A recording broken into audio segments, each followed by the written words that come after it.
Behind me is Alternatives for Children and Family Services. Ahead of them is a lengthy court battle to clear their name in association with the death of Omarion Mars Humphrey. And for many who are child advocates, they want to make sure that something like this never happens again. To feel sorry that a kid's dead, that's for sure. That's number one on my mind. But the real deal here is that I think if I can do anything today, is to give you some thoughts on this system. For years, Bob Ennis has been a champion for protecting children in the foster care system. It was painful for him to hear about the 44-page Department of Human Services report calling for the state to pull the license of Alternative for Children and Families. It is the agency that placed Omarion Mars Humphrey with his foster family. The boy's life ended tragically when, under the watchful eye of that family, Omarion's body was found in the shallow waters of Lake Callis and Davison Township. Alternatives was in a center.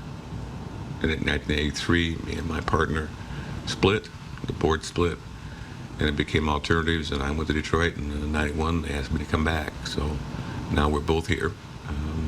The tragic story of Omarion does not sit well with Bob Ennis, who runs the Ennis Center for Children in Flint. He believes something needs to change, and change fast. In his mind, there's no justification for an agency like Alternative to have placed Omarion with a family without adequately training it to handle the severely autistic child. And he also blames the state. That we need to add to the state's training. It's called PRIDE. It's a pretty intense 6 weeks kind of training of potential foster parents. We probably need to add an autistic spectrum to that.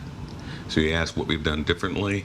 We just found out today that we have a licensing supervisor whose sister teaches the basics of autism. So we're going to bring that person in.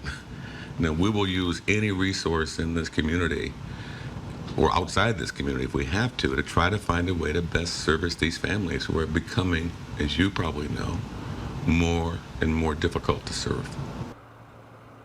Bob Ennis wants to move ahead, and he wants to make sure that the state recognizes that there must be alternatives to make sure that every child is protected. As for Alternatives for Children and Families, we could not speak to anyone today. They did offer a statement through their attorney, Gregory Gibbs, simply saying they will fight this battle in court. Live in Burton, Ronnie Duncan, WNEM TV 5.